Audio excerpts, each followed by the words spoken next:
ابوبکر صدیق خلیفۃ المسلمین ہیں، اور عمر بن خطاب کو شک ہوا کہ یہ فجر سے پہلے کہیں نہ کہیں جاتے ہیں. تو جب انہوں نے ٹرائی کیا تو رات کے آخری حصے میں ابوبکر صدیق نکل کے ایک حجرے میں جایا کرتے تھے، اور وہاں جاتے کچھ ٹائم گزارتے اور واپس آ جاتے.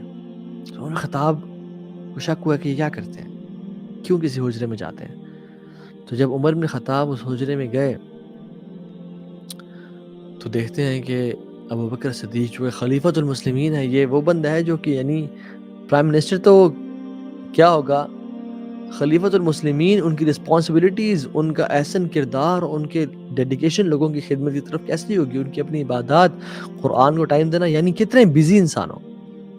لیکن وہ بوڑھی عورت کے گھر میں جا رہے ہیں، اور وہ کمرے میں دیکھا ایک بوڑھی عورت اندھی ہے، نابینا ہے، اور کونے میں بیٹھی ہوئی ہے. تو نے کہا پوچھ سکتا ہوں کہ یہ جو شخص آتا ہے آپ کے کمرے میں، آپ کے گھر میں، یہ کس لیے آتا ہے؟ تو نے کہا کہ مجھے نہیں معلوم، کافی سالوں سے شخص آ رہا ہے، میرے گھر آتا ہے، میرے گھر میں جھاڑو لگا کے جاتا ہے، کھانا پکا کے جاتا ہے، میرے برتن دھو کے جاتا ہے، میرے سارے کام شام، میری نیڈس کی کفالت کر کے جاتا ہے.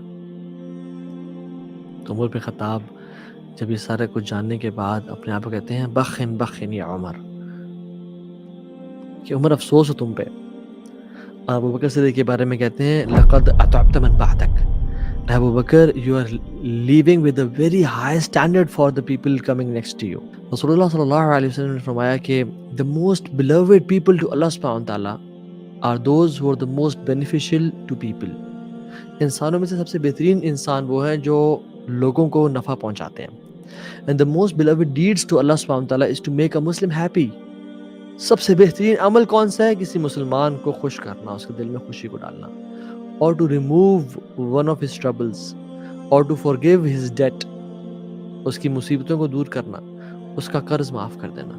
Or to feed his hunger, یا اس کی بھوک کو مٹا دینا. اور جو اپنے بھائی کی مدد کے لیے نکلے گا اور کام اس کا کروا لے گا until he secures it for him، یعنی اس کا کام کر لے وہ، تو پھر اللہ تعالیٰ کیا کریں گے اس بندے کے ساتھ؟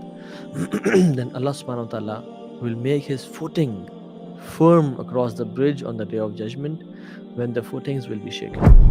اللہ سبحانہ وتعالیٰ اسے قدموں کو جما دیں گے قیامت کے دن، جس دن لوگوں کے قدم لڑکھڑا رہے ہوں. وہ شخص جو اپنے بھائی کے لیے کام کروانے جا رہا ہوتا ہے، ہم اس عمل کو اتنا بڑا عمل نہیں دیکھتے. سبحان اللہ، ہماری دین کے حوالے سے پرائرٹیز، اور یعنی نو ڈاؤٹ عبادات، اعتکاف، اس کی بہت امپورٹنس ہے اور وہ اپنے ٹائم پہ کرنا چاہیے، لیکن ہم اس کو کیوں کمزور سمجھتے ہیں کسی مسلمان بھائی کی مدد کو؟